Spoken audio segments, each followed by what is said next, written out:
بسم الله الرحمن الرحيم السلام عليكم ورحمة الله وبركاته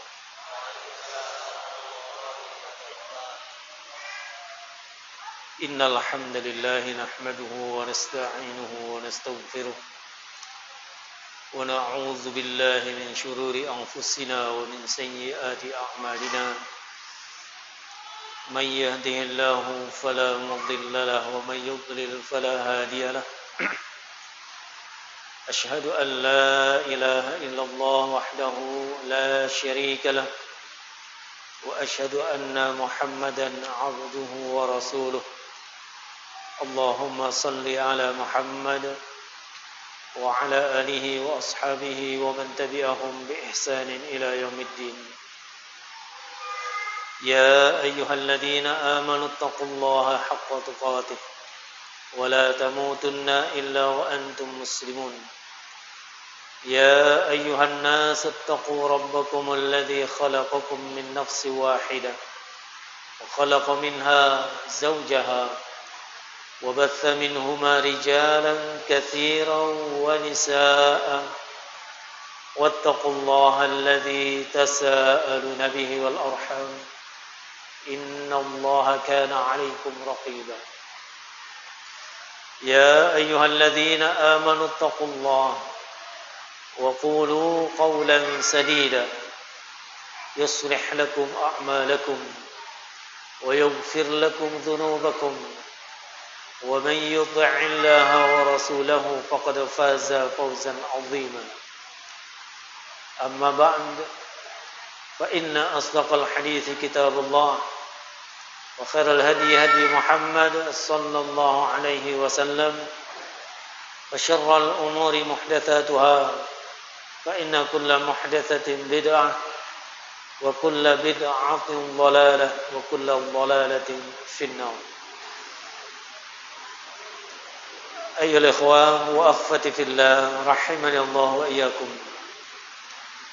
Bersyukur kita kepada Allah atas karunia nikmat yang begitu terus-menerus dilimpahkan kepada kita.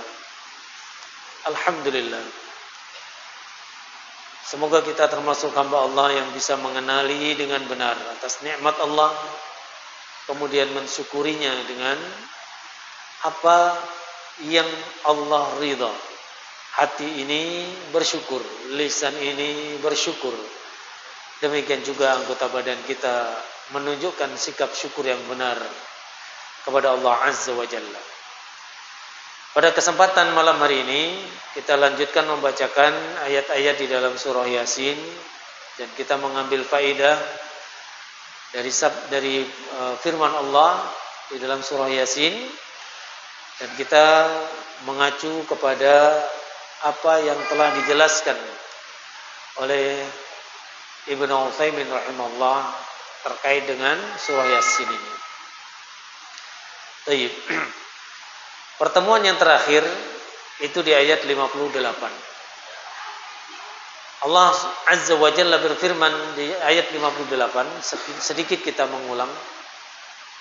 Salamun qaulan mir rabbir rahim. Kepada mereka para ahlul jannah dikatakan salam sebagai ucapan selamat dari Rabb yang Maha Rahmat, Maha Penyayang. Faedah yang banyak kemarin kita sampaikan. Ucapan salam datang dari Allah, maka ini kebahagiaan di atas kebahagiaan.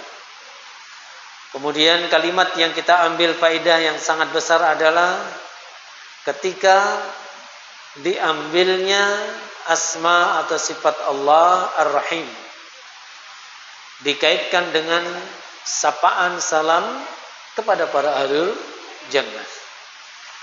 Faedah yang diantaranya bisa kita ambil adalah rahimani Allah wa iyyakum. Ini isyarat menunjukkan bahwa semua mereka yang Allah masukkan ke dalam surga itu adalah semata-mata karena rahmat Allah Azza wa Jalla. Bahkan ditegaskan oleh Rasulullah sallallahu alaihi wasallam dalam sabdanya, la yadkhula ahadum minkumul jannata bi'amali. Tidaklah sesekalipun salah seorang di antara kalian akan bisa masuk surga dengan sebab amalnya. Artinya bukan amal yang dilakukan oleh seorang hamba itu yang menjadi sebab utama sehingga dia masuk ke dalam surga. Di dalam sabda yang lain atau kalimat nukilan yang lain dari sabda Rasulullah SAW dikatakan la yadkhula ahadun al-jannah bi'amali. Tidaklah sekali-sekali seseorang itu masuk surga dengan sebab amalannya. Maka ungkapan Rasulullah SAW ini mengundang pertanyaan dari para sahabatnya. Maka sahabat pun bertanya, apakah itu termasuk juga Anda wahai Rasulullah? Bahwa engkau tidak masuk ke surga dengan sebab amal yang Anda lakukan. Maka Rasulullah SAW menjawab, wala ana illa ayyataghammadani Allahu birahmati. Termasuk juga aku, kecuali jika Allah menyelimuti aku dengan rahmatnya. Hadis ini riwayat Al-Bukhari dalam kitab Ar-Riqaq dan juga dalam kitab Muslim dalam pembahasan atau kitab Sifatul Munafiqin. Dan kemarin ini sudah kita jelaskan bahwa seseorang ketika dia dimasukkan ke dalam surga oleh Allah Azza wa Jalla itu adalah semata-mata karena rahmat Allah. Di antaranya penjelasannya adalah karena amalan yang kita lakukan itu mau sebaik apapun takkan mampu untuk mengimbangi dari rahmat karunia nikmat Allah bahkan yang sudah diberikan di dunia saja. Mengimbangi dari apa yang Allah berikan kepada kita selama kita hidup di dunia, sejak Allah lahirkan, ciptakan kita sampai meninggalnya, itu takkan mampu kita mengimbanginya dengan amal kita. Apalagi ketika amalan kita itu ternyata banyak yang cacatnya, banyak celahnya. Itu pun seandainya kita memfokuskan waktu, tenaga, pikiran kita untuk melaksanakan perintah Allah, menjauhkan larangannya. Karena pasti di sana saat kita melaksanakan perintah Allah ada cacat dan celah, enggak sempurna.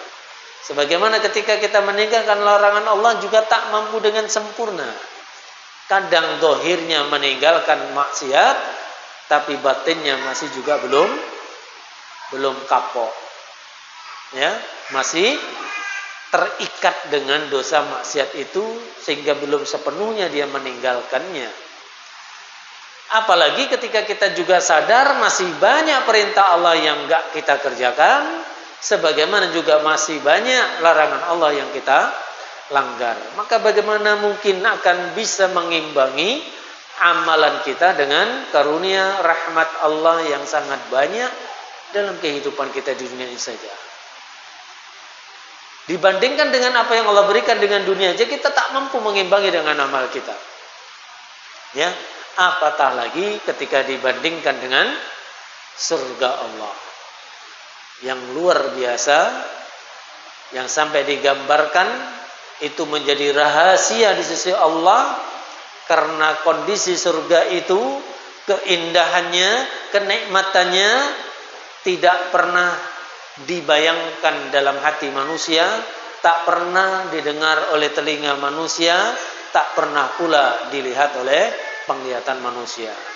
Artinya kalau kita pernah melihat, pernah mendengar, pernah membayangkan sesuatu yang sangat indah, sangat nikmat, sangat menyenangkan, mendamaikan, ya, maka itu dibandingkan surga masih belum ada apa-apanya.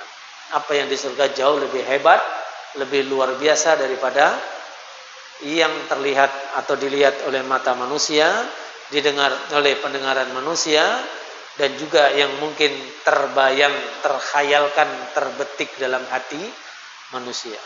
Maka seperti itu luar biasa. Maka yang harus kita usahakan dan berlomba-lomba adalah gimana caranya mendapatkan rahmat Allah, yaitu dengan berusaha meniti jalan takwa Allah, melaksanakan perintah Allah sekuat kemampuan kita dan menjauhkan larangan Allah sejauh-jauhnya. Ya. Itu ayat ke-58 menggambarkan tentang keadaan orang-orang yang alhamdulillah Allah limpahkan rahmat kepada mereka sehingga di akhirat mendapatkan ya keridhaan dan juga surga Allah. Semoga kita semua dimasukkan ke dalam golongan tersebut. Amin. Kemudian ayat ke-59. Ini sudah mulai membicarakan tentang kondisi manusia sebaliknya. Di ayat 59 Allah berfirman, "Wamtazul yauma ayyuhal mujrimun." Wamtazu al-yaum ayyuhal mujrimun. Dari kalimat al-wamtazu, imtazu, itu kalimat perintah. Al-yaum artinya hari ini, hari kiamat. Al-mujrimun adalah para pelaku dosa, pelaku kerusakan. Maka ungkapan wamtazu itu yang diartikan berpisahlah kalian, menyingkirlah kalian dari orang-orang beriman yang Allah berikan rahmat tadi sudah dijelaskan di ayat sebelumnya. Jadi ini adalah hardikan kepada orang-orang yang pelaku kejahatan, keburukan, kekufuran dari kalangan orang-orang kafir. Dikatakan kepada mereka, menyingkirlah kalian. Menyingkirlah kalian dari orang-orang yang telah Allah berikan rahmat dari kalangan orang-orang yang beriman. Ya. Menyingkirlah kalian pada hari ini, yaitu pada hari kiamat. Wahai orang-orang yang berbuat jahat. Di sini beberapa faedah diambil, dijelaskan oleh beliau rahimahullah Al-Utsaimin. Sebelumnya beliau mengutipkan dari tafsir Jalalain, karena beliau di tafsir ini adalah dia mengutip kemudian menjelaskan dari apa yang dalam kitab ya tafsir Jalalain. Nah, kalimat wamtazu itu dituliskan oleh mufassir di dalam Jalalain itu dengan kata-kata tambahan dan dia berfirman. Jadi dikatakan di sini penulis, maksudnya dalam tafsir Jalalain dikatakan dan dia berfirman, atau dia di sini disandarkan kepada Allah Azza wa Jalla. Dan Allah mengatakan, wamtazu, menyingkirlah kalian, berpisahlah kalian. Nah, ayolah ikhwan rahimani Allah wa iyyakum. Ketika disebutkan di dalam tafsir Jalalain tersebut, kalimat bahwasanya itu dinisbahkan dari firman Allah, perkataan Allah kepada orang-orang kafir, menyingkirlah kalian, ayolah ikhwah. Ternyata di sini penyandaran, penisbahan ya, bahwa perkataan itu, hardikan itu datang dari perkataan atau firman Allah, itu terjadi perdebatan. Apa iya yang mengatakan wamtazu, dan kalian wahai orang kafir menyingkirlah, berpisahlah dari orang-orang yang beriman, apakah itu adalah ucapan Allah Azza wa Jalla secara langsung ataukah itu adalah ucapan para malaikat Allah? Terjadi perdebatan. Ya. Bisa jadi Allah yang mengatakan tersebut ya kepada orang-orang kafir, orang-orang pelaku kejahatan, kemaksiatan. Bisa jadi yang mengatakan itu adalah salah satu dari malaikat Allah.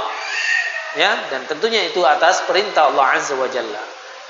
Oleh karena itu penulis dalam dimaksud ini adalah dari tafsir Jalalain menggunakan kalimat dikatakan. Ya, kalimatnya dikatakan, bukan Allah mengatakan. Maka itu lebih baik. Ya. Artinya apa? Ibnu Utsaimin memberikan studi kritisnya. Lebih pasnya cukup dikatakan ya dengan kalimat dikatakan. Tidak perlu kemudian ada kalimat dia mengatakan. Ketika disebutkan dia mengatakan, maka itu pasti akan menyandarnya kepada Allah Azza wa Jalla. Tapi ketika dikatakan, ketika dituliskan ya, nanti jumbo, rancu. Ketika dituliskan kalimatnya dikatakan, ya, maka di situ tidak ada penyandaran secara pasti apakah itu perkataan atau firman Allah secara langsung ataukah itu perkataan dari malaikat Allah. Itu kata Ibnu Utsaimin lebih baik semestinya menurut Ibnu Utsaimin, ya. Kenapa? Beliau mengatakan karena memastikan bahwa ucapan itu adalah ucapan Allah, firman Allah, memerlukan nas, dalil dari sang pembuat syariat, yaitu dari Al-Quran dan hadis atau sunnah Rasulullah SAW. Jadi kalau kita lihat sedemikian Syekh Ibnu Utsaimin ini rahimahullah, ya, teliti di dalam melihat penjelasan yang ada kalimat per kalimat yang ada di dalam kitab Tafsir Jalalain. Baik. Kemudian secara umum sekarang kita mengambil pelajaran. Kalimat wamtazul yauma ayyuhal mujrimun, dan berpisahlah kalian wahai orang-orang kafir dari orang-orang mukmin pada hari ini. Ayyuhal mujrimun ini adalah untuk menunjukkan bahwasanya mereka adalah orang-orang pelaku keburukan. Al mujrimun jamak dari mujrim. Ya. Pelaku kejahatan yang suka berbuat jahat, ya. Di sini dijelaskan yang dimaksud dengan kalimat al-yaum maksudnya hari kiamat, ya. Maksudnya hari kiamat. Sehingga kejadian ini terjadi nanti di hari kiamat, hari di mana sudah ditegakkan hisab, sehingga akan jelas siapa sebenar-benar orang yang mukmin yang mendapat ridha Allah dan siapakah orang-orang yang kafir yang dia mendapatkan kemurkaan Allah. Adapun di dunia ini kadang abu-abu, nggak jelas, ya, nggak jelas. Karena kita tidak pernah bisa memastikan, dan Allah yang maha mengetahui yang satu-satunya zat yang dengan sangat jelas, gamblang bisa membedakannya. Baik. Sehingga apapun yang ada di dunia ini memang kita tidak bisa memutlakkan. Bahkan Rasulullah SAW sendiri pun tidak bisa memutlakkan kecuali ketika disampaikan kepada beliau SAW wahyu dari Allah Azza wa Jalla. Kemudian kalimat ayyuhal mujrimun. Ayyuhal mujrimun. Wahai orang-orang yang berbuat kejahatan. Penulis yaitu dalam Tafsir Jalalain menyebutkan yaitu menyingkirlah kalian dari orang mukmin pada saat mereka bergabung dengan orang mukmin. Berarti ada satu kondisi masa di mana saat itu berkumpul antara orang-orang mukmin dan orang-orang kafir. Antara orang-orang yang senantiasa istiqomah di atas jalan ketaatan dan mereka orang-orang yang selalu berbuat kejahatan atau maksiat dalam kehidupan dunia. Apa artinya?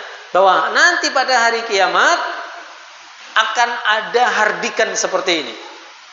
Dikumpul bersama mereka, kemudian ya keluar hardikan, ya, menyingkir kalian wahai orang berbuat jahat.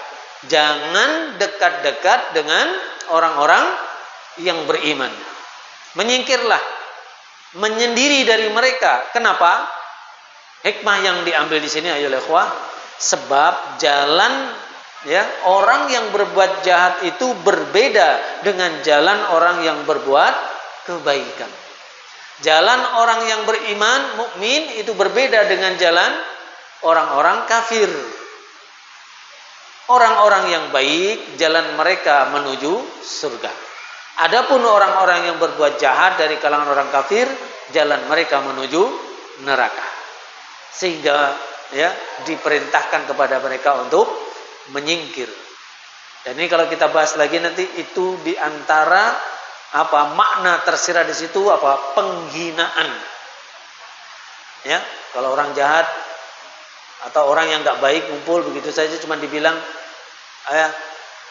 itu orang jahat, itu orang baik misalkan begitu, itu masih biasa. Tapi begitu ada kalimat hardikan dengan keras, weh orang-orang yang buruk, orang-orang yang jahat, menyingkir. Jangan dekat-dekat, jangan bersatu dengan orang-orang yang baik. Itu sudah merupakan hinaan terhadap orang-orang pelaku kejahatan tersebut. Sebagaimana di dalam firman Allah di surah Maryam ayat 85-86. Allah berfirman, Yauma nahsyurul muttaqina ilar rahman wafda wa nasuqul mujrimina ila jahannama wirda. Ingatlah suatu hari ketika kami, kata Allah, mengumpulkan orang-orang yang bertakwa kepada Rabb yang Maha Pemurah dalam kondisi mereka sebagai utusan yang terhormat. Ya. Wafdan di sini utusan. Suatu hari di mana dikumpulkan orang-orang baik, orang-orang muttaqin menuju kepada Allah yang Maha Rahman sebagai utusan yang terhormat. Ini menunjukkan betapa kedudukan orang-orang beriman, orang-orang yang bertakwa itu tinggi, mulia, terhormat di sisi Allah Azza wa Jalla. Sebaliknya, wa nasuqul mujrimina ila jahannama wirda. Dan kami, kata Allah, akan mengusir, memisahkan dari rombongan orang-orang baik, yaitu siapa? Orang-orang durhaka. Diusir menuju mana? Ke neraka jahanam dalam kondisi wardan. Wardan di sini artinya adalah dalam kondisi mereka kehausan. Berarti dalam kondisi apa? Yang tidak nyaman, tersiksa. Subhanallah wal'iyadzubillah. Ya, sudahlah tadi disuruh misal, udah menyingkir kamu, kamu orang jelek, kamu orang jahat kamu. Udah nyingkir. Ya. Habis itu kamu akan digiring nanti di neraka. Belum sampai neraka dia sudah tersiksa. Apa itu kalimatnya? Wardan, dalam kondisi dia kehausan. Dan sejak itu tidak ada lagi minuman yang bisa menyegarkan bagi orang-orang yang dimurkai oleh Allah Azza wa Jalla. Alhamdulillah. Baik. Maka dengan demikian orang-orang bertakwa itu akhirnya akan dijauhkan dari orang-orang yang durhaka. Ini nikmat bagi orang yang diberikan ya keimanan, meninggal dalam kondisi beriman kepada Allah, istiqomah di atas jalan ketakwaan, maka di akhirat dia akan betul-betul dimuliakan. Salah satu bentuk kemuliaan seseorang itu adalah ketika dia dipisahkan dari orang-orang jahat. Ya, sama seperti kita kalau mencari tempat tinggal atau sekelompok yang kita ingin bergabung, akan semakin terhormat kita ketika kita di lingkungan yang baik, di satu kelompok perkumpulan yang baik. Berbeda dengan ketika kita masuk di lingkungan yang di situ campur baur, ya. Ada ahli masjidnya, tapi ada ahli dugemnya. Ada yang suka dengarkan Al-Quran, ada juga yang suka dengerin musik. Wal'iyadzubillah. Maka itu tentu akan semakin atau akan menjatuhkan, mengurangi kewibawaan, kemuliaan kita. Tapi ketika kita bersama dengan kelompok manusia di perumahan, di satu kelompok perkumpulan, yang di situ orang-orang baik, masya Allah, dari mulai cara berpakaiannya, tingkah laku, perkataannya, amalan ibadahnya adalah dari golongan orang-orang yang bertakwa, ya, maka itu akan menjadikan seseorang mulia. Bahkan orang biasa dalam tanda petik ketika bergabung di kelompok ini dia akan juga ikut merasakan kemuliaan itu. Masya Allah, ya, masya Allah. Nah, makanya kadang kan kita kalau mencari orang, ada orang awal-awal baru kenal. Antum siapa? Ana si fulan. Di mana tinggal? Oh di sana. Oh masya Allah, itu memang lingkungannya masya Allah, itu lingkungan sunnah. Masjidnya itu masya Allah juga. Alhamdulillah istiqomah di atas sunnah. Antum kerja di mana? Oh ana gabung itu ada sebuah lembaga pendidikan di situ. Masya Allah, antum di situ. Masya Allah. Antum sebagai apa? Ana mudirnya. Apalagi mudirnya rupanya. Ya, semakin akan mendapat kemuliaan seseorang. Maka apa yang digambarkan di sini saat dihardik orang-orang kafir menyingkir kemudian membersihkan kelompok orang-orang beriman ini tanpa ada orang-orang pelaku kejahatan, ini memuliakan di satu sisi posisi orang-orang beriman dan sisi lain sebaliknya menjatuhkan, merendahkan, menghinakan orang-orang pelaku kejahatan. Ya. Barakallahu fikum. Jadi kalimat wamtazu, nyingkir kalian, itu termasuk secara tersirat bermakna celaan sekaligus penghinaan. Ya. Ayo ikhwah rahimani Allah wa iyyakum, dan ini akan semakin menguatkan rasa azab di dalam dada setiap orang-orang yang kufur, yang tidak taat kepada Allah, pelaku kejahatan. Wal'iyadzubillah. Baik. Termasuk juga ditambah lagi setelah kalimat wamtazu, nyingkirlah kalian. Jangan bersama dekat-dekat orang-orang yang baik, orang yang beriman. Ini sudah hinaan. Ditambah lagi dengan sebutan di bagian akhir ayat ini apa? Ayyuhal mujrimun. Ada dua sisi yang kita pahami sebagai faedah yang bisa kita ambil. Kalimat ayyuhal mujrimun pertama menguatkan hinaan yang tadi sudah kita jelaskan. Orang kalau sekedar dikatakan ada orang yang nggak baik, kita berpikir, antum pergi sana, jangan gabung kelompok ini, ya. Kemudian ini aja sudah terhina dia, ditambah lagi antum pergi, antum ini orang nggak bener, jangan ngumpul sama orang-orang baik nih, sana pergi sana, itu semakin terhina dia, semakin direndahkan kedudukannya, semakin hilang kehormatan dan kemuliaan dia. Sehingga di sini juga dengan kalimat ayyuhal mujrimun ini juga semakin merendahkan mereka.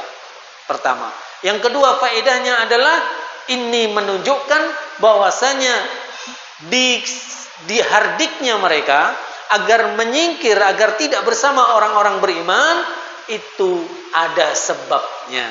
Apa sebabnya? Karena engkau adalah orang-orang yang suka melakukan kejahatan. Ayyuhal mujrimun, dilabeli, dan label yang Allah berikan kepada setiap kaum itu pasti sesuai dengan faktanya. Kalau urusan di dunia ini banyak orang dilabeli dengan A rupanya B, dilabeli baik rupanya enggak baik, dan sebaliknya dilabeli tidak baik rupanya orang baik, ya. Itulah tipu daya dunia. Tapi ketika itu adalah Allah Azza wa Jalla, itulah al-haq, kebenaran. Apa yang disebut sesuai dan faktanya memang seperti itu. Maka ketika disebut ayyuhal mujrimun, ini sekaligus juga untuk menunjukkan dengan sebab kalian berbuat jahat dalam kehidupan dunia, sekarang kamu menyingkir. Jangan ngumpul dengan orang-orang beriman. Subhanallah. Wal'iyadzubillah. Ya, ini luar biasa. Baik. Itu penjelasan secara ringkas. Kemudian di sini disebutkan beberapa faedahnya yang sebetulnya juga kurang lebih sama dengan yang tadi sudah kita jelaskan. Namun di sini disebutkan secara poin per poin. Yang pertama, salah satu manfaat dari ayat yang mulia ini adalah bahwa orang yang berbuat jahat itu akan dihinakan nanti di hari kiamat dan akan dipisahkan dari orang yang beriman. Dan dengan ini dipahami dari perkataan wamtazu al-yaum, menyingkirlah kalian hari ini. Artinya apa? Menyingkir, menyendiri, menjauh. Ya. Ini yang pertama, bentuk hardikan yang tersirat di dalamnya makna penghinaan, celaan. Yang kedua, di antara manfaat yang lainnya dalam ayat ini adalah bahwa Allah Ta'ala membedakan antara orang yang berbuat jahat dengan orang yang berbuat baik di hari kiamat kelak, sebagaimana mereka dibedakan ya saat di dunia. Ya. Ketika di dunia Allah pun memperlakukan dengan berbeda, apatah lagi nanti di akhirat, ya. Kenapa dibedakan? Karena jalan orang berbuat jahat itu berbeda dengan jalan orang berbuat baik, ya. Maka sebetulnya masing-masing kita itu dengan hidayah dari Allah, dengan ketakwaan kita kepada Allah, akan diberikan furqan di dalam dada ini. Ya, wa may yattaqillaha yaj'al lahu furqanan. Barang siapa yang bertakwa kepada Allah, maka akan dijadikan bagi dia furqan, pembeda. Orang yang dia berada di atas jalan ketakwaan, Allah akan berikan dalam dirinya itu furqan, sehingga bagi dia enggak ada keraguan. Enggak ada yang namanya abu-abu. Ini benar-benar dikit ada buruknya. Ini salah-salah dikit ada benarnya, akhirnya bingung mau kemana, ya kadang ke sini kadang ke situ, bingung, dengar suara gini, oh iya ya, dengar suara yang sebelahnya, oh iya juga ya, kacau. Dan ini akan menjadikan seseorang tidak merasakan kedamaian, ketenangan di dalam meniti jalan hidupnya. Orang yang bertakwa Allah berikan furqan dalam dirinya. Sehingga adalah orang yang ketika mengambil satu sikap, satu amal, satu langkah dalam kehidupannya pasti. Bukan tipe orang yang gampang kebingungan. Kalau sekarang ini, kalau kita tidak berbekal dengan ketakwaan, kita akan gampang sekali terombang-ambing. Apalagi lebih banyak nengok medsos daripada nengok kitab-kitab para ulama. Lebih sering hadir di majelis-majelis medsos daripada di majelis ilmu. Oh, udahlah, kacau udah. Ya. Semakin kita buka ini semakin rancu. Kadang kita ini terpancing. Pertama kali yang dibuka udah benar. Habis itu muncul. Biasa kayak gitu, kayak di YouTube atau semisalnya, ya. Terus kemudian kadang muncul, membuat kita akhirnya apa? Penasaran, dibuka. Kutip sana, kutip sini. Ternyata dari sekian banyak yang di-share di media sosial, ya, di era informatika, teknologi informatika sekarang ini, kalau kita tidak mengembalikan semuanya kepada ahli ilmu, kepada Al-Quran dan Sunnah dengan pemahaman yang benar, kita pasti akan kebingungan. Ketika bahas tentang ini, oh iya juga ya.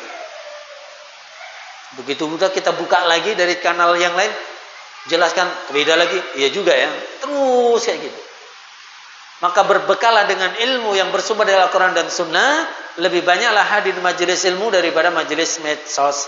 Maka itu akan membuat seseorang akan menentukan sikap dengan tepat kemana dia harus melihat, kemana dia harus berjalan. Ada furqan dalam dirinya. Karena Allah Azza wa Jalla memang membedakan itu. Jalannya orang baik, muttaqin, itu berbeda jalannya dengan jalannya orang-orang mujrim, orang-orang pelaku kejahatan. Ya. Dan itu akan sangat jelas dan tak akan ada yang mengingkari lagi nanti di akhirat. Namun semua itu sudah terlambat seandainya ada penyesalan. Kemudian yang ketiga, manfaat lain dari ayat yang mulia ini dikatakan, sudah sepatutnya bagi orang yang mengerjakan suatu amal untuk menyebutkan sifat yang sesuai dengan amal tersebut. Apa ini maksudnya? Ya, maksudnya adalah ketika mereka dihardik, diperintahkan untuk menyingkir dari orang-orang beriman, ya, hardikan kepada orang-orang kafir, para orang-orang pelaku kejahatan, maka saat itu Allah Azza wa Jalla mengikutkan dengan kalimat di belakangnya apa? Ayyuhal mujrimu. Artinya engkau diusir, engkau dihardik, engkau dihinakan, engkau enggak boleh ngumpul dengan orang-orang beriman, itu ada sebabnya. Kenapa? Karena kamu pelaku kejahatan. Coba kalau kamu tidak melakukan kejahatan, coba kalau kamu melakukan hal yang sama dengan orang yang beriman, kamu enggak akan diusir, kamu tidak akan dihardik, kamu akan bersama dengan mereka menuju rahmat dan surga Allah. Ya, seperti itu. Sama seperti kita, ketika kita menyebut seseorang karena hal yang dia lakukannya, kita harus jelaskan itu. Jangan sampai seseorang menuduh ataupun memberikan sesuatu hukuman pada seseorang dalam konteks yang lebih luas, ya. Misalkan dalam konteks pendidikan, dunia pendidikan. Orang tua atau guru ketika menghardik, menegur, memarahi, bahkan menghukum anaknya atau muridnya, yang pertama harus dijelaskan adalah bahwa memang dia melakukan kesalahan dan pantas untuk ditegur. Jangan sampai seseorang kemudian sebagai guru atau orang tua marahnya luar biasa kepada anaknya, kepada muridnya, dalam kondisi muridnya itu enggak paham. Salah saya ini apa? Saya ini loh apa? Kok marahnya segitu kali gitu? Mungkin nggak itu terjadi? Mungkin saja, karena cara berpikir orang dewasa dengan anak-anak itu sangat jauh berbeda. Di antara kita mungkin akan mengalami atau pernah mengalami yang namanya masa kanak-kanak kita, yang ketika kita mengingatnya kita akan tertawa geli. Ini kisah nyata. Saya rasakan sendiri, alhamdulillah masih saya ingat, waktu kami masih kecil, kami biasa mencari kayu bakar bersama kawan-kawan. Kemana kami cari kayu bakar? Ke kebun-kebun tetangga. Dari sini aja udah aneh kan? Nyari kayu bakar ke kebun tetangga, itu kan milik orang. Cuman logika yang ada pada Benak saya waktu itu adalah asal ada kayu atau dahan atau ranting kering, baik di bawah jatuh maupun masih di atas pohon, itu halal diambil walau tanpa izin pemiliknya. Itu logika yang ada di kepala kami waktu itu. Gak nyolong, gak ada dalam hati ini itu nyolong, enggak. Ya. Dan itu alhamdulillah dipahami, sehingga ada kisah lucu saat kami masuk, ada kebun yang cukup luas, itu kebun imam masjid di kampung kami yang kebetulan kawan dari orang tua kami, ayah kami, kawan dekat. Begitu melihat kami seperti itu, apa dipanggil, sini. Langsung diajak ke belakang rumah, diambilkan kayu, beliau kan banyak di belakang rumah karena masaknya rata-rata masih pakai kayu bakar. Kemudian diikatkan oleh beliau, sekiranya saya mampu untuk mengangkatnya. Kemudian dibilang apa? Ada nih bawa pulang ya. Ifadillah azani Allah wa iyyakum. Seperti itu. Maka penting bagi kita saat kita misalkan sebagai pendidik, sebagai orang tua, ketika ingin menegur, bahkan ingin menghukum dari anak kita, murid kita, pastikan diberitahukan dulu, dijelaskan dulu kesalahannya sampai dia, oh iya saya melakukan ini dan itu salah.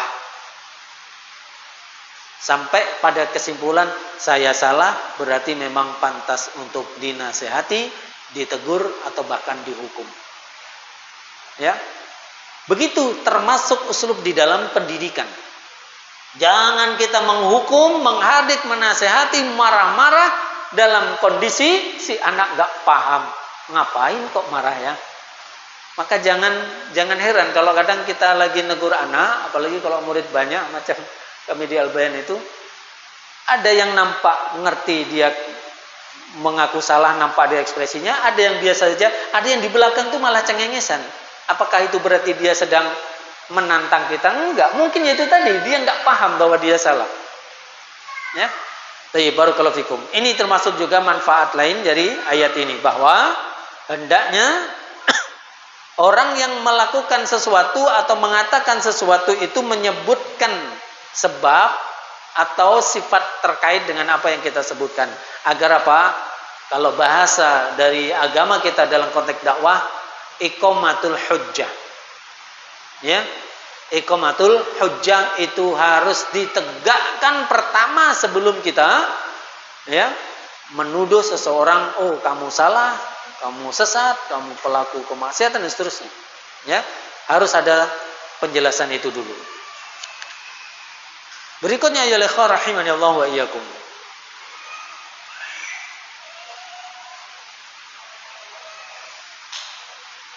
Ini penjelasan yang sifatnya mengulang karena sudah dijelaskan, namun tidak mengapa. Yang keempat ini adalah penggantungan hukum pada penyebutan sifat, menunjukkan bahwa penyebutan sifat itu merupakan sebab atau ilat bagi hukum tersebut. Gimana penjelasannya? Jika dikatakan misal akrimul mujtahida minat talabah, saya menghormati anak yang ulet dari para siswa, maka di sini bentuk penghormatan atau penghormatan yang dilakukan, yang kita lakukan itu atas alasan apa? Mujtahid tadi. Apa mujtahid? Ulet, rajin, sungguh-sungguh. Dengan sebab dia adalah seorang murid yang sungguh-sungguh rajin, makanya kita menghargai dia, menghormati dia. Artinya apa? Ada ilat, ada sebab ya dari apa yang kita lakukan, ya. Sehingga ketika kita menghormati seseorang, memuji seseorang, memuliakan seseorang, itu pasti ada sebab. Seperti contoh tadi apa? Saya memuliakan dari kalangan anak-anak, para tulab, para pelajar, para penuntut ilmu dengan sebab karena mereka adalah anak-anak atau murid-murid yang rajin, tekun, ya sungguh-sungguh. Ya, ini juga diantara hikmahnya. Kaidah ini penting bagi penuntut ilmu, dikatakan di sini bahwa penggantungan hukum pada penyifatan menunjukkan sebab atau ilatnya. Yaitu harus merupakan ilat dari hukum tersebut. Ya, contoh itu insya Allah sudah mewakili pemahaman kita, walaupun bahasa di sini mungkin perlu digambarkan lebih luas. Taib. Jadi ayat ke-59, wamtazul yauma ayyuhal mujrimun, kata kunci yang bisa kita ambil sebagai kesimpulan adalah hardikan kepada orang-orang pelaku kejahatan agar mereka memisahkan diri, ya, menyingkir dari kalangan orang-orang yang beriman. Itu terjadi pada hari kiamat dan itu sebagai bentuk penghinaan kepada mereka. Sekaligus juga dijelaskan di sini kalimat ayyuhal mujrimun untuk menjelaskan mereka dihardik, mereka dihinakan, mereka tidak boleh berkumpul dengan orang-orang beriman, itu ada sebabnya. Ya, karena mereka adalah para pelaku kejahatan. Sehingga semakin kita yakin tanpa keraguan memang di sisi Allah tidak ada kezaliman sedikit pun. Apa yang Allah timpakan berupa kemurkaan dan azab itu semata-mata atas perbuatan manusia itu sendiri. Ya, tidak ada kezaliman di sana. Baik. Ikhwah rahimani Allah wa yakum, ya. Itu ayat ke-59. Ayat berikutnya 60 dan juga 61 insyaallah nanti kita bacakan setelah salat Isya. Aku lu qali hadza wa astaghfirullah li wa lakum wa sallallahu ala Muhammadin walhamdulillahi rabbil alamin.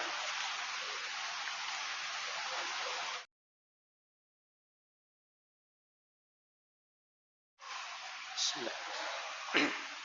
Alhamdulillah hamdan katsiran tayyiban mubarakan fihi kama yuhibbu rabbuna wa yarda. Asyhadu an la ilaha illallah wahdahu la syarika lah wa anna Muhammadan 'abduhu wa rasuluh. Allahumma salli ala Muhammad wa ala alihi wa ashabihi wa man tabi'ahum bi ihsanin ila yaumiddin, amma ba'd. Berikutnya di ayat 60 dan 61 di sini digabungkan karena di dua ayat ini terkandung satu kesatuan makna yang lebih lengkap ketika kita bahas secara bersamaan.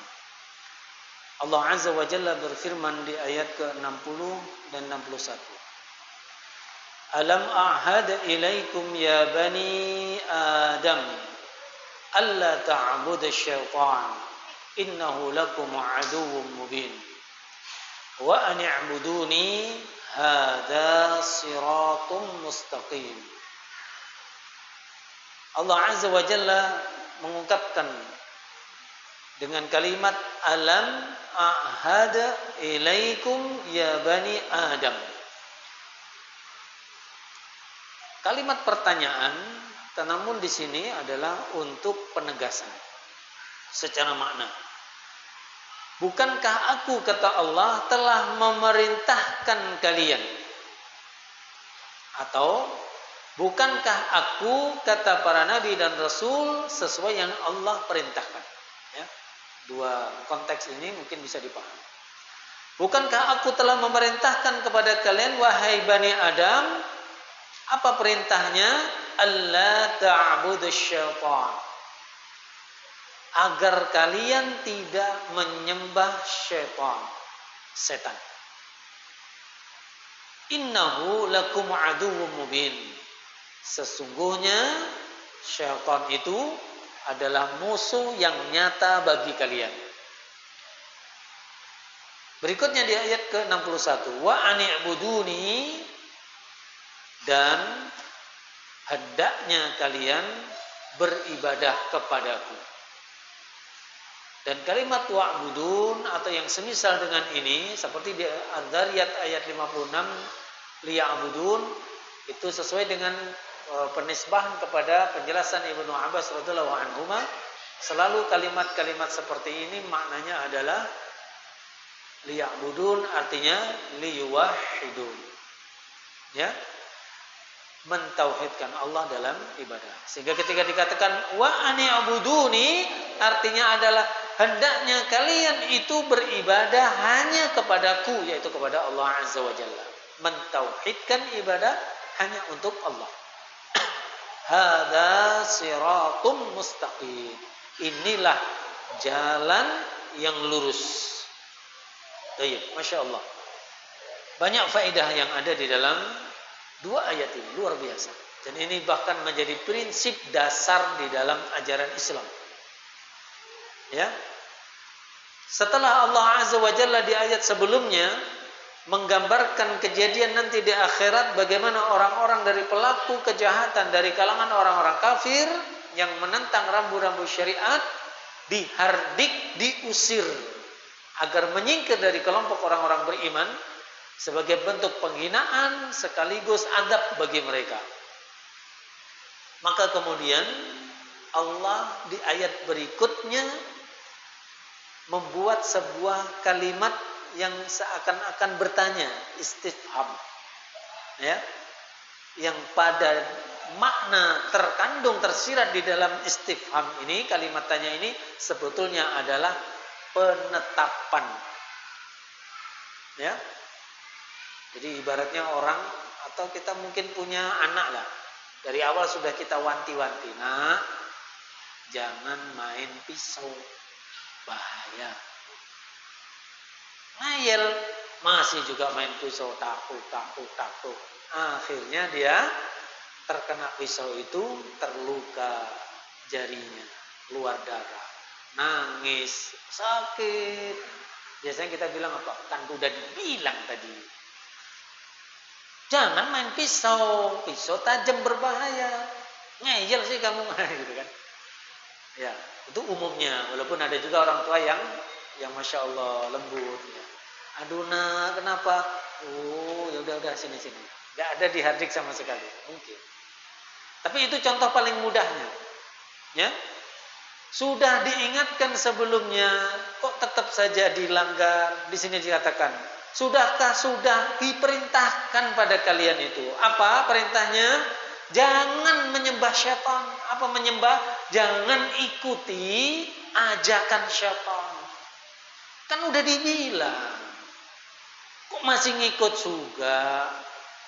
Bahkan ditegaskan oleh Allah Azza wa Jalla, innahu lakum aduwwum mubin. Sesungguhnya syaitan itu benar-benar musuh yang nyata bagi kamu. Gak ada syak, gak ada keraguan sama sekali. Gak seperti ungkapan ya orang-orang sebagian di negeri ini atau secara umum di dunia. Apa itu? Ya dia musuh dalam satu sisi, tapi kawan di sisi yang lain.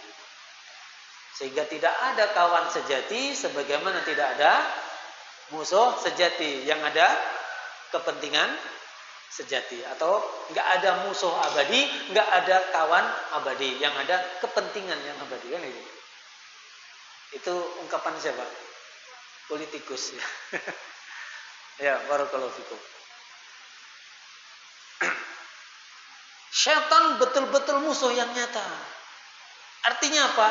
Jangan ragu lagi. Pokoknya kalau setan ngajak itu pasti mudarat gitu loh. Jangan, iya sih dia memang jahat, tapi kali ini baik kok. Ini tertipu kita. Nanti ada penjelasan insyaallah. Jadi di sini ayat rahimani Allah wa iyyakum, Allah setelah menggambarkan bagaimana orang-orang kafir dihardik, dihinakan, dipisahkan dari orang-orang yang baik, digiring kepada jalan neraka atau jalan ke azab Allah Azza wa Jalla, sementara orang-orang mukmin dipisahkan dari mereka, digiring kepada rahmat dan surga Allah. Ya, kemudian dijelaskan, kalau bahasa Jawanya itu dileh nih. Kilo, gara-gara kamu begini, makanya tadi akhirnya kamu diusir. Bukankah dulu sudah pernah diperintahkan pada kalian, wahai anak keturunan Adam, jangan beribadah, jangan mengikuti jalan syaitan, karena setan itu musuh yang nyata bagi kamu. Ya. Wa anibuduni, adapun yang diperintahkan adalah beribadahlah, taatlah hanya kepada Allah saja. Hadza siratum mustaqim. Ini baru jalan yang lurus yang akan menyampaikan kepada tujuan keberhasilan, kesuksesan kehidupan seseorang dunia akhirat. Ini secara umum. Dan kalau kita coba pahami makna yang terkandung di sini, ada penafian dan ada penetapan. Ada nafi, ada itsbat. Sama dalam kalimat apa? La ilaha illallah. Ya, kalau kita memahami kalimat la ilaha illallah, dan itu mungkin sudah sering kita dengar, kita bahas, la ilaha nafyun, penafian. Menafikan apa? Segala sesuatu itu enggak boleh disembah. Segala sesuatu itu harus ditinggalkan, artinya enggak boleh kita menyembah kepadanya. Apapun enggak boleh disembah. Enggak ada namanya sesembahan itu di muka bumi, enggak ada. Pokoknya enggak ada sudah. Setelah kita nafikan, kita singkirkan semua sesembahan apapun, ya, baru menetapkan illallah, kecuali hanya Allah. Sehingga yang boleh diibadahi hanya Allah. Selain Allah haram diibadahi. Yang boleh ditaati hanya Allah. Selain Allah tidak boleh ditaati. Ya. Barakallahu fikum. Ini yang terkandung di dalam dua ayat ini. Penafian, ya, dari sisi la ta'budu syaitan. Jangan ikuti syaitan. Dia itu musuh nyata bagimu. Ya. Setelah Allah melarang dengan mutlak, Allah kemudian memerintahkan juga dengan mutlak. Wa ani'buduni.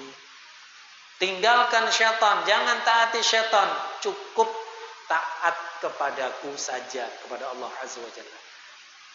Meninggalkan jalan syaitan, meninggalkan segala bentuk ibadah atau ketaatan kepada syaitan, kemudian menetapkan hanya taat kepada Allah satu-satunya, hada siratum mustaqim. Ini jalan yang lurus, ya. Baik, kita ambil beberapa penjelasan di sini. Itu secara globalnya. Ketika dikatakan bahwasanya innahu lakum aduwwum mubin, sesungguhnya syaitan itu adalah musuh yang nyata bagi kalian. Artinya apa? Permusuhannya benar-benar jelas nampak. Ya, permusuhannya jelas-jelas nampak. Termasuk juga yang menjelaskan kata musuh yang nyata, artinya tidak ada sama sekali dalam diri syaitan itu niatan baik, i'tiqad baik, ya, tidak ada. Dinafikan secara mutlak yang namanya syaitan. Bisikannya, bujukannya, ajakannya, perintahnya itu adalah pasti mudarat. Sehingga mutlak dikatakan jangan ikut jalan syaitan. Kenapa? Mereka itu, syaitan itu musuh yang nyata bagi kita semua. Ya. Kemudian ditetapkan, ya, wa anibuduni, dan hendaklah kalian beribadah hanya kepadaku. Artinya apa? Tauhidkan Allah dalam ibadah. Hanya Allah yang kita taati, yang kita ibadahi. Dan inilah jalan yang lurus, ya. Baik, sekarang penjelasan lebih rinci. Kalau tadi kita kutip dari perkataan di dalam tafsir Jalalain, kemudian penjelasan Ibnu Utsaimin, ini lumayan cukup panjang lebar. Ya, sesuai dengan waktu yang kita miliki nanti kita jelaskan. Kalimat alam ahad ilaikum ya bani Adam. Bukankah aku telah perintahkan kalian wahai anak Adam untuk, ini belum sampai situ. Alam ahad ilaikum ya bani Adam. Bukankah aku telah perintahkan kepada kalian wahai bani Adam? Penjelasan Ibnu Utsaimin rahimahullah, di situ ada kalimat atau kata tanya, bentuk tanya istifham. Namun maknanya bukan pertanyaan, memang sengaja bertanya ingin jawaban, bukan, tapi penetapan. Ya. Dan ini biasa digunakan. Contohnya juga dalam alam nasrah laka sadrak. Ya, bukankah kami, kata Allah, telah melapangkan untuk kalian dada kalian? Bukan kalian, ya, kamu. Ini maksudnya kepada siapa? Khitabnya kepada Rasulullah sallallahu alaihi wasallam. Artinya apa? Ini bukan pertanyaan, ini penetapan bahwa telah benar, sungguh telah terjadi apa itu? Allah melapangkan dadamu. Jadi penekanan, penetapan ya untuk memastikan itu benar adanya. Sebagaimana juga yang disebutkan dalam ayat di dalam surah Yasin ayat 60 ini ya. Juga kita lihat kalimat yang semisal ini dengan istifham itu adalah sebagai penetapan dalam surah Az-Zumar ayat 71. Alam ya'tikum rusulum minkum. Apa belum datang juga kepada kalian itu para utusan di antara kalian? Apakah ini bertanya kemudian dijawab? Kayaknya belum. Bukan. Ini bukan meminta sebuah jawaban, tapi ini menekankan ya. Kalau bahasa secara maknanya kita artikan alam ya'tikum rusulum minkum, artinya apalah? Sungguh telah diutus kepada kalian para utusan Allah, nabi dan rasul yang itu diambil dari antara kalian. Ini lebih kepada sebuah penegasan khabar, bukan ya memang bertanya yang menginginkan jawaban. Sebagaimana juga dalam surah Az-Zumar di ayat ke-36, Alaihissallah bikafin abdah. Bukankah Allah itu sudah cukup untuk melindungi hamba-hambanya? Apakah ini sebuah pertanyaan butuh jawaban? Tidak. Kemudian kita jawab, kayaknya iya, gitu misalkan. Bukan, tapi ini menetapkan sungguh Allah itu cukup maha mampu untuk melindungi hambanya. Hasbunallah wa ni'mal wakil. Ya, cukup bagi Allah sebagai pelindung bagi hamba-hambanya. Itu pasti penetapan. Satu lagi yaitu dalam surah At-Tin. Alaihissallahu bi ahkamil hakimin. Bukankah Allah itu zat yang maha adil dengan seadil-adilnya? Apakah ini butuh pertanyaan, butuh jawaban dari pertanyaan ini? Tidak. Ini penegasan bahwa Allah benar-benar adil dengan keadilan yang sempurna. Tidak ada keadilan kecuali dari sisi Allah Azza wa Jalla. Keadilan yang tanpa ada sedikit pun kezaliman. Ini penegasan. Jadi apa yang diucapkan atau difirmankan oleh Allah di dalam ayat ke-60, alam ahad ilaikum ya bani adam alla ta'budu syaitan, ini penetapan. Artinya apa? Benar-benar telah kami perintahkan kepada kalian. Apa perintahnya? Janganlah kalian mengikuti jalan syaitan. Kalau perintah tapi ujungnya larangan agak rancu ya. Kalimat pertama perintah, alam ahad itu artinya bukankah sudah diperintahkan, namun ternyata terkandung di dalamnya larangan. Jadi kalau kita gabungkan sudah jelas larangan Allah, tegas, gamblang. Apa larangannya? Jangan beribadah atau mentaati mengikuti jalan syaitan. Kenapa? Innahu lakum aduwwum mubin. Karena syaitan itu musuh yang nyata bagi kalian. Baik, barakallahu fikum. Ya, sehingga kalimat alam ahada ilaikum kalau kita gunakan secara bahasa di luar Al-Qur'an bisa juga diganti dengan kalimat qad ahadtu ilaikum. Sungguh aku telah perintahkan kepada kalian. Jadi maknanya apa? Qad, bukan pertanyaan yang butuh jawaban sekali lagi, namun penekanan yang menunjukkan kepastian tanpa ada keraguan. Baik, barakallahu fikum. Dan ini adalah bahasa yang ada dalam Al-Quran, yang disinilah kita akan semakin yakin betapa Al-Quran itu mukjizat, ya, termasuk di dalam kalimat-kalimat atau gaya bahasanya. Bahkan ayolah ikhwah, kalimat alam ahad itu makna tersirat itu lebih mendalam dari sekedar perintah. Ya, lebih mendalam dari sekedar perintah. Seperti anak tadi yang sudah kita larang main pisau, masih juga main pisau. Akhirnya dia terluka dengan pisau itu. Kalau kita cuma mengatakan, ya, kamu jangan main pisau, gitu saja, maknanya memang sudah tegas tapi kurang kuat. Tapi kalau kita tambah, kan sudah aku bilang, sudah ayah bilang jangan main pisau, itu akan lebih kuat dan akarnya, bekasnya kepada orang yang diajak bicara lebih kuat. Ya, kalau bahasa Jawanya tuh dilehne, apa ya bahasa Indonesianya apa? Dilehne, oh, Ustaz.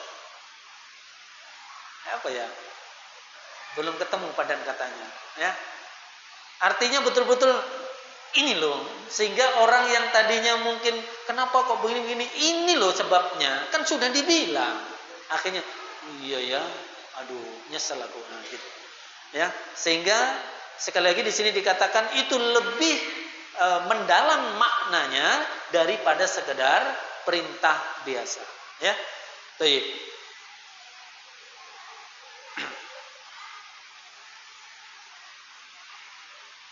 Kemudian ayolah ikhwah, kalimat la ta'budus syaitan, ya, yang ini adalah perintah atau larangan, ya, yang sangat ditekankan di ayat ke-60, janganlah kamu beribadah atau menyembah syaitan. Maka penulis dalam hal ini adalah di dalam penjelasan tafsir Jalalain di sini diartikan ketaatan. Jadi kalimat la ta'budu syaitan artinya janganlah kamu mentaati atau mengikuti syaitan. Kenapa? Karena ketaatan kepada selain Allah dalam melakukan perkara yang bertentangan dengan perintah atau syariat Allah itu dikategorikan ibadah, dan ini ibadah yang diharamkan. Ya, sekali lagi, segala bentuk ketaatan kepada selain Allah dalam perkara yang tidak sejalan dengan syariat Allah itu adalah ibadah yang diharamkan. Sehingga ketika seseorang itu mengikuti entah perkataan si A, si B, tokoh A, tokoh B, tuan guru, atau satu kaum, satu kelompok, satu golongan, satu ormas, dan seterusnya, sementara ya itu adalah suatu perintah yang menyelisih syariat, namun kita tetap mentaatinya, itu juga dikategorikan apa? Beribadah dengan kalimat abadah atau amidah. Termasuk di sini diambil satu contoh yang sangat pas di surah At-Taubah ayat 31. Yaitu ketika Allah menggambarkan ittakhadhu ahbarahum wa ruhbanahum arbaban min dunillah. Mereka orang-orang ya Nasrani, orang-orang Yahudi, Alkitab, menjadikan orang-orang alim di antara mereka, para ahli-ahli ibadah di antara mereka sebagai sesembahan selain Allah. Ya.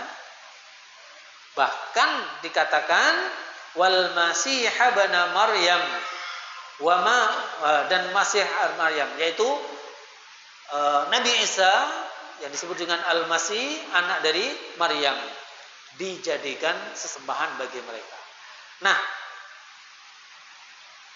lanjutan dari ayat ini nanti kita jelaskan. Wa ma umiru illa liya'budu ilahan wahidan. Padahal mereka hanya disuruh untuk menyembah sesembahan yang satu. Maksudnya siapa? Allah Azza wa Jalla. Ini menunjukkan bahwasanya di kalangan Ahlul Kitab, Yahudi dan Nasrani punya kecenderungan menuhankan ya selain Allah. Dia kepada Allah juga menuhankan, tapi kepada selain Allah juga menuhankan rahib-rahib mereka, menuhankan para ulama-ulama mereka, menuhankan bahkan Isa ibn Maryam ya alaihissalam. Selain dari dia juga mereka menuhankan Allah Azza wa Jalla. Nah, ayat ini menjadi sebuah diskusi. Ya, Adi bin Hatim, beliau mengatakan kepada Rasulullah SAW atau bertanya, minta penjelasan setelah turunnya ayat ini. Wahai Rasulullah, kami dulu, dia kan juga mantan ahli kitab. Ya. Dulu kami tidak menyembah mereka. Jadi di ayat ini dianggap bahwa menjadikan ilah, menjadikan sesembahan rahibnya, ahli ibadahnya, ulamanya, ya. Maka Adi bin Hatim menganggap ini kurang tepat kayaknya ayat ini. Karena yang kami tahu Rasulullah, kami dulu mereka kaum ahli kitab tidak ada menyembah mereka. Kami tidak ruku sujud kepada mereka, ya. Ibadah-ibadah mahdhah, ya. Maka kemudian Nabi menjelaskan, bukankah mereka menghalalkan yang diharamkan oleh Allah, kemudian kalian mengikuti mereka? Bukankah mereka mengharamkan apa yang Allah halalkan, kemudian kalian pun mengikutinya? Nah, baru Adi bin Hatim iya Rasulullah, iya memang seperti itu. Maka Nabi mengatakan, nah seperti itulah bentuk ibadah atau sikap mereka menjadikan, ya, rahib-rahibnya, ulama-ulamanya, ahli ibadahnya sebagai Tuhan atau ilah.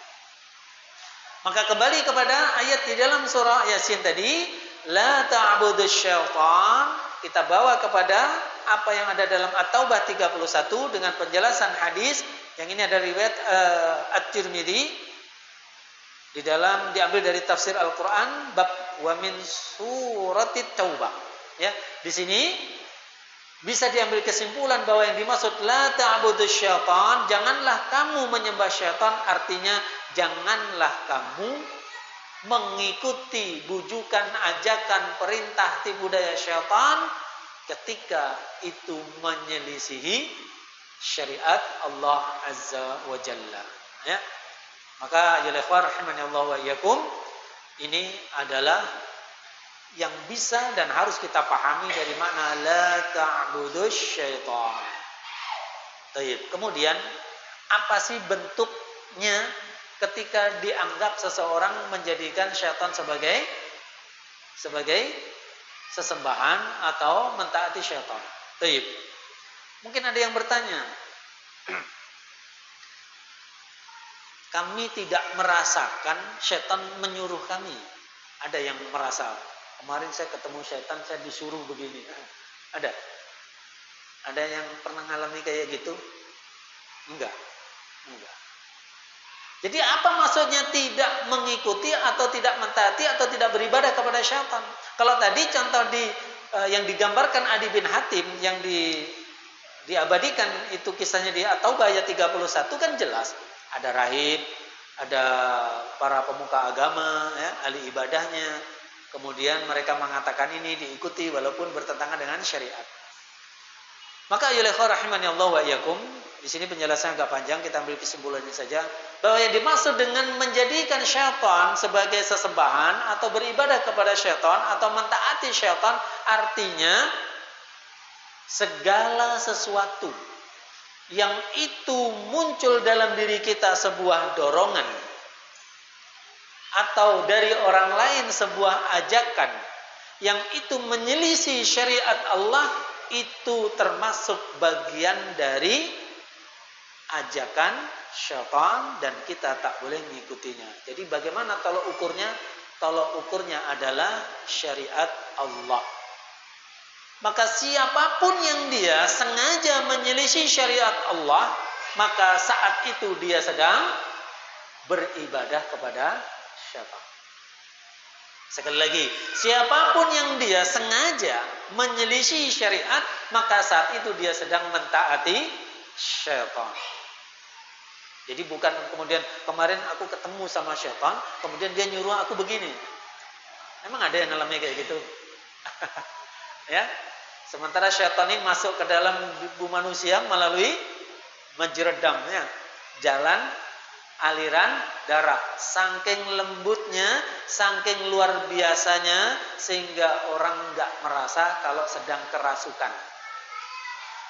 Orang kan mengatakan kerasukan itu yang sampai jerit-jerit, matanya terbelalak, lidahnya keluar, itu kan. Padahal hampir-hampir kita ini, maaf, pernah kerasukan setan. Buktinya apa?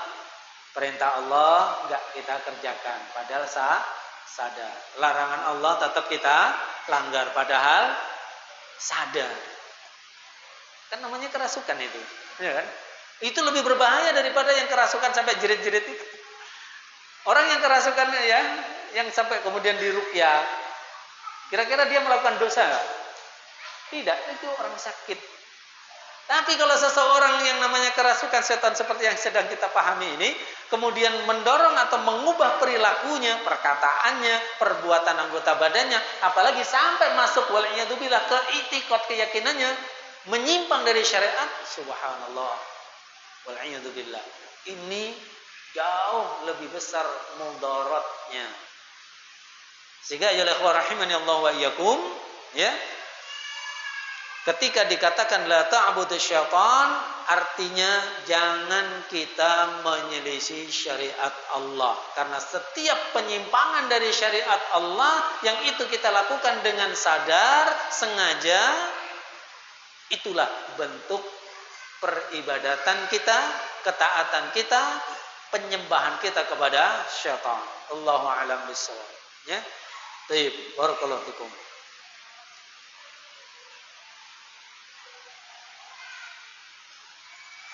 Itu yang penafian, larangan, ya, jangan mentaati syaitan. Setelah itu, ya, tetapkan dalam hati ini untuk istiqomah di atas syariat Allah dan harus memurnikan hanya Allah saja yang ditaati.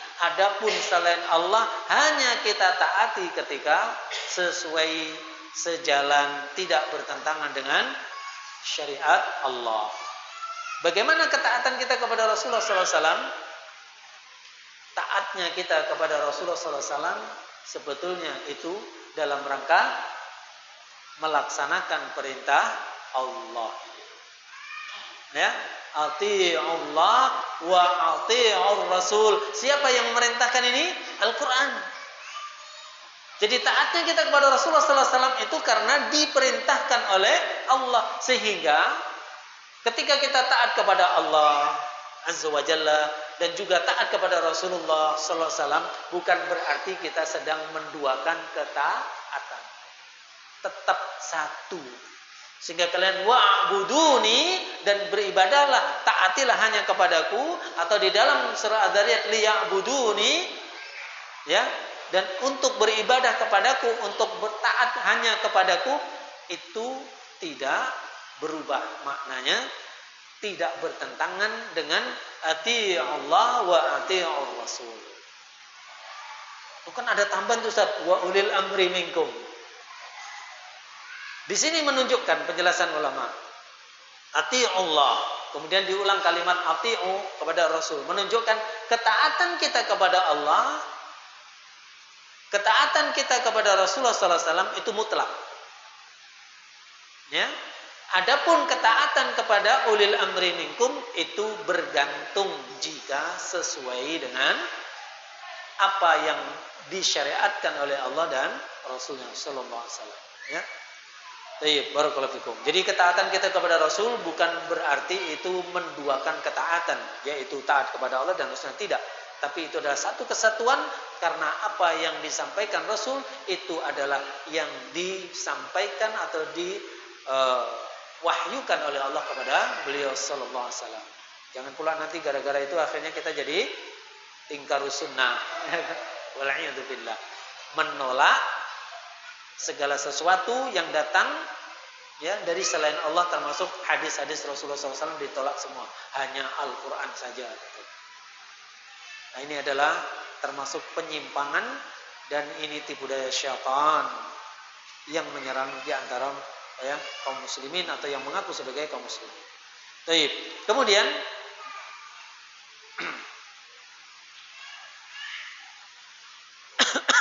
sehingga ketika kalimat wa ani'buduni itu adalah beribadahlah hanya kepadaku, artinya hendaknya dalam setiap diri kita itu ketika bertemu dengan perintah Allah selalu berkomitmen berusaha melaksanakan sekuat daya upayanya. Tidaklah bertemu dengan yang namanya perintah Allah kecuali dalam hati kita sami'na wa ata'na, kemudian diikuti usaha dengan sungguh-sungguh melaksanakannya. Semampunya, bukan semaunya. Mampunya ibarat kayak sholat, mampu berdiri, berdiri. Gak mampu berdiri ya duduk. Ya, bukan semaunya. Kalau mau berdiri ya berdiri, kalau nggak mau berdiri ya duduk. Nah, bukan gitu. Tapi ketika nggak mampu berdiri baru boleh duduk. Tapi barakallahu fikum. Ya. Kemudian satu, setiap bertemu perintah berusaha melaksanakan sekuat daya upaya yang kita mampu. Dan juga yang dimaksud dengan beribadah kepada Allah satu-satunya adalah setiap ketemu larangan dari Allah selalu berusaha menjauhkan sejauh-jauhnya. Barulah itu disebut dengan mentauhidkan Allah dalam ibadah. Kenapa? Ketika seseorang bertemu dengan perintah Allah, kemudian dia tidak melaksanakannya, saat itu dia sedang melaksanakan perintah siapa? Hawa nafsunya atau bujukan syaitan. Tadi. Berarti sebetulnya ketika seseorang itu keluar dari ketaatan, sebetulnya dia sedang cacat tauhidnya. Sama seperti ketika Allah melarang dari sebuah perbuatan, ya. Kemudian dia malah melanggarnya. Berarti dalam saat itu dia sedang mentaati Allah atau selainnya? Selainnya. Berarti sedang bermasalah tauhidnya. Masya Allah. Makanya dikatakan intisari ajaran Islam itu tauhid. Sebagaimana pokok ibadah atau ibadah yang paling pokok dalam Islam itu adalah at-tauhid. Karena semuanya akan mengerucut, fokus intinya adalah di dalam tauhid. Baik, yang terakhir adalah kalimat hadza siratin atau siratum mustaqim. Inilah jalan yang lurus.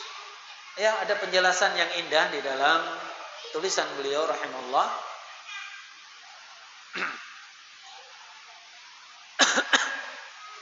Hadza kita paham ini adalah kata petunjuk, kata tunjuk. Kemudian kalimat sirat ditafsirkan oleh penulis itu at-thariq, jalan.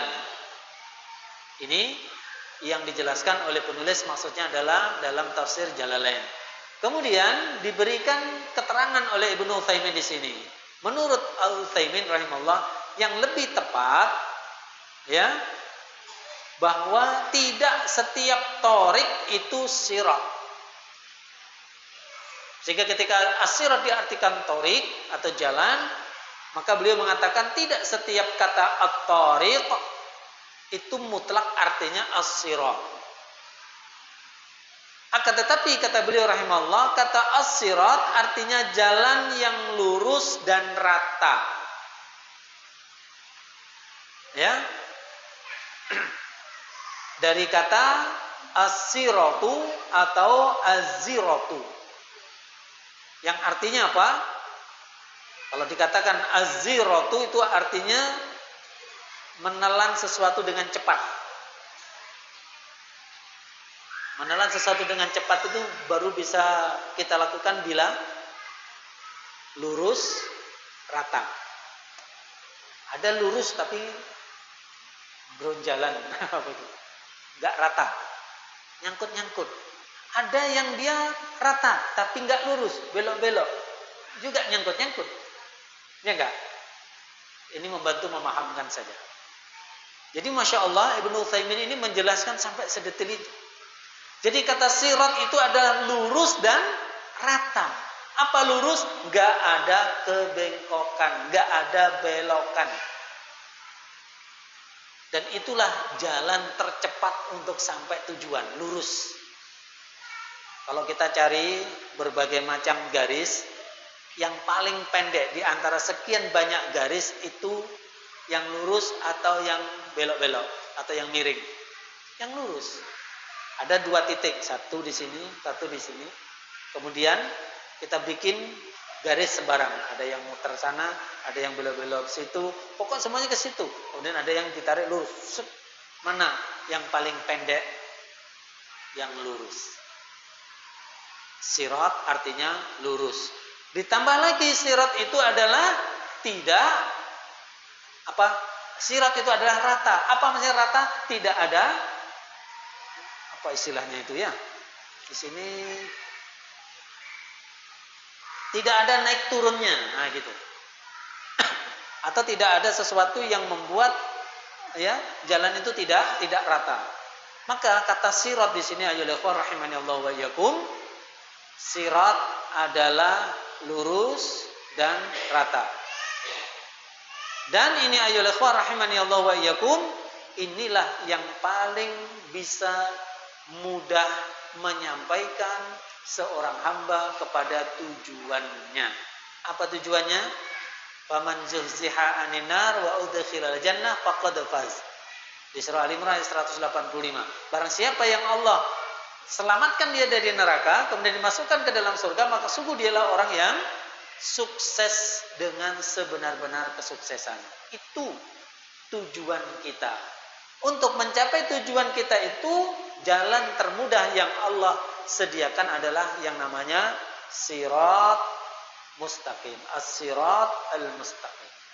Jalan yang lurus, gak belok-belok dan rata. Tidak ada yang menjadi pengganggu dalam jalan tersebut. Ya, barakallahu fikum. Itu sirat. Kemudian mustaqim. Jadi sirat tadi apa? Lurus, rata. Kemudian mustaqim, ayyuhal ikhwah rahimani Allah wa iyyakum. Mustaqim ini sama asalnya dengan kata istiqomah. Apa maksudnya? Dia senantiasa konsisten di atas jalan tersebut, gak geser ataupun nyamping ke kanan, ke kiri ya. Seperti Nabi SAW ketika di hadapan para sahabat membuat satu garis. Kemudian setelah garis lurus, buat cabang ke kanan, ke kiri. Singkatnya dalam riwayat ini Nabi mengatakan inilah sirat, jalan lurus.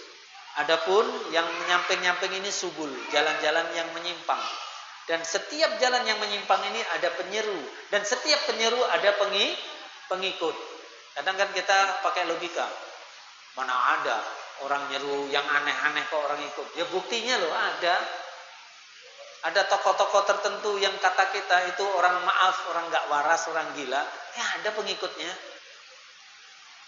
Ya, Masya Allah. Gak usah kita sebut lah ya. Nanti takutnya mengolok-olok. Nanti balik pula orang itu ngolok-ngolok agama kita. Gak boleh. Ada seperti itu. Jelas-jelas aneh gitu. Tampilannya aja kayak tampilan maaf orang yang tidak waras. Tapi ternyata ada pengikutnya. Berarti pengikutnya juga orang-orang gak waras juga kan gitu. Akan selalu ada. Maka yang namanya sirat, jalan yang lurus ya. Kemudian diikuti dengan kalimat mustaqim, itu artinya saat kita meniti jalan yang lurus tersebut, yang gak ada belokan, yang rata ya, itu kita tidak tergoda ke kiri maupun ke kanan. Itulah yang disebut dengan sirat mustaqim atau as-siratul mustaqim. Baik.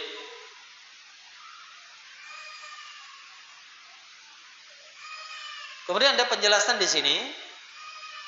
Firman Allah siratum mustaqimun, jalan yang lurus yakni jalan menuju Allah. Dan Allah menisbatkan kata as-sirat kepada dirinya sendiri dan juga kepada makhluknya, di mana dia yaitu Allah Maha Suci lagi Maha Tinggi. Ya. Apa ini maksudnya?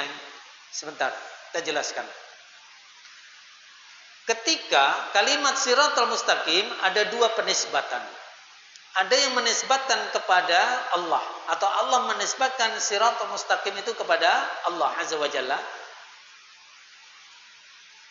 Juga Allah menisbatkan kalimat sirat mustaqim itu kepada makhluknya. Ya. Bagaimana penjelasannya? Fafila azani Allah wa iyyakum. Penjelasannya adalah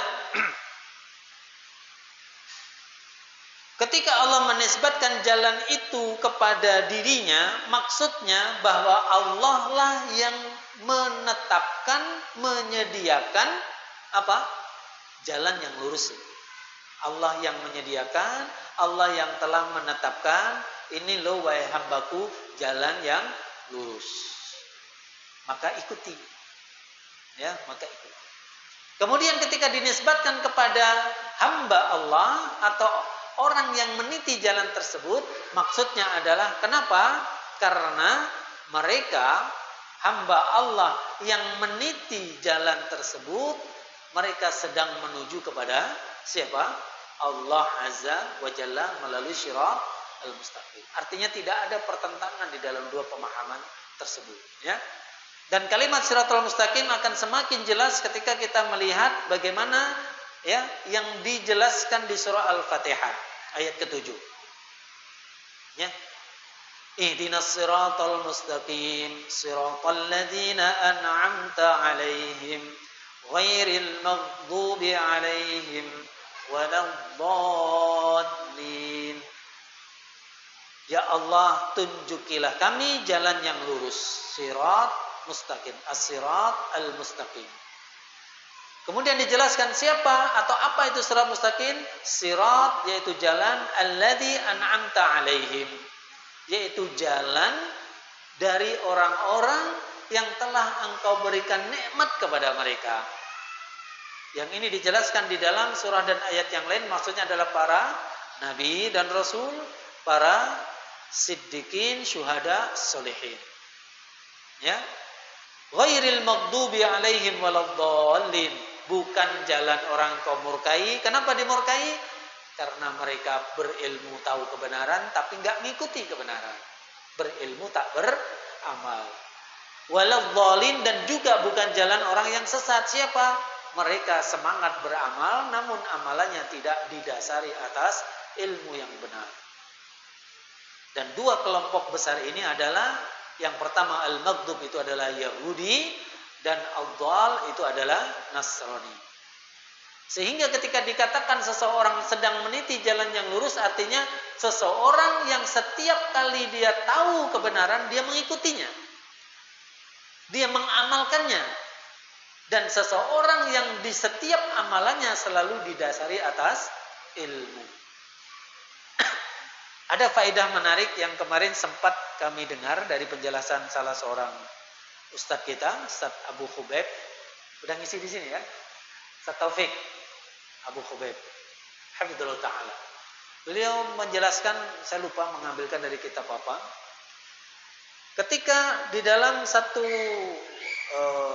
hadis yang menjelaskan tentang pendidikan anak, di sana kan digambarkan bahwa kullu mauludin yuladu 'alal fitrah. Setiap anak itu dilahirkan dalam kondisi di atas fitrahnya. Apa fitrahnya? Fitrahnya adalah ya sesuai dengan yang Allah ridha.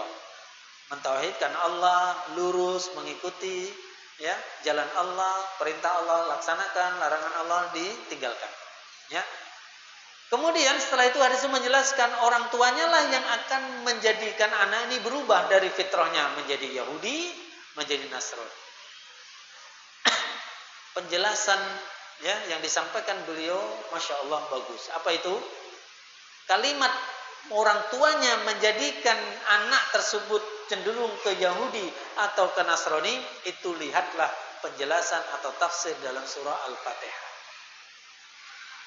Jadi ketika orang tuanya mendidik anaknya untuk dengan sengaja meninggalkan atau tidak mengamalkan ilmu, saat itu dia sedang mendiring anaknya menjadi seperti Yahudi, berilmu tak beramal. Udah tahu makan itu ya tidak boleh pakai tangan kiri, tapi anaknya dibiarin saja makan pakai tangan kiri, orang tuanya malah juga gitu sama saja. Nah, ini namanya menggiring anaknya kepada apa? Perilaku seperti orang Yahudi, berilmu tapi nggak mengamalkan. Atau sebaliknya, dia menggiring anaknya menjadi seperti orang-orang Nasrani. Apa itu? Beramal tapi nggak dengan dasar ilmu. Udahlah nak, yang penting ikhlas. Niatmu baik kan? Baik, udah jalan terus. Akhirnya ada namanya maling budiman. Apa maling budiman? Pencuri tapi baik hati. Pencuri apa? Mengambil barang orang lain tanpa hak. Kok baik hati? Iya, karena hasil curiannya dibagikan kepada fakir miskin. Bener gak itu? Itu modal semangat tapi caranya salah. Nyolong ya nyolong. Syariat Allah dilanggar oleh dia. Jelas. Kemudian berbuat baik dari hasil yang haram. Maka bukan kebaikan.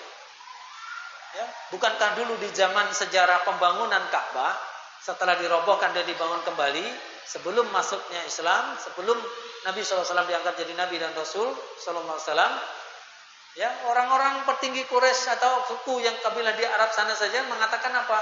Kumpulkan harta kalian yang baik-baik saja untuk bangun Ka'bah ini. Artinya apa? Ya, memang seperti itu. Harus memilah mana baik, mana buruk, sehingga ketika ingin mengamalkan atau niatannya untuk kebaikan harus juga dengan cara yang benar, yang baik.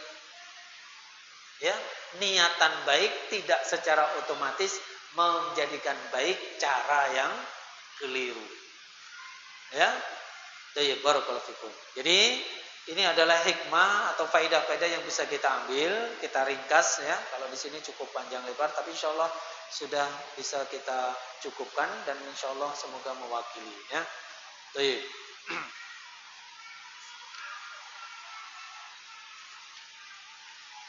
Di ayat berikutnya di ayat 62, insya Allah kita akan bahas di pertemuan yang akan datang. Itu Allah berfirman, walaqad adalla minkum jibilan katsira afalam takunu ta'qilun.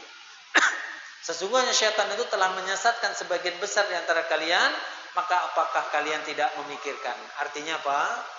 Seandainya manusia ini betul-betul memikirkan, melihat apa yang terjadi di sekitarnya, yang terjadi di masa lalu, ya, maka harusnya bisa ngambil pelajaran sehingga tidak terjebak dalam tipu daya, bujukan syaitan. Yang itu akan menjadikan sebab ya kita akan dihukum oleh Allah wa'alaikumsalam di dunia dan di akhirat. Baik, insyaallah itu akan kita bahas di ayat ke-62 ya, di pertemuan yang akan datang ya. Semoga Allah menuntun kita dengan pemahaman yang benar dan semoga Allah menganugerahkan kepada kita hidayah taufik dan serta inayahnya yang akan menjadikan kita selalu berjalan sesuai dengan syariat Allah.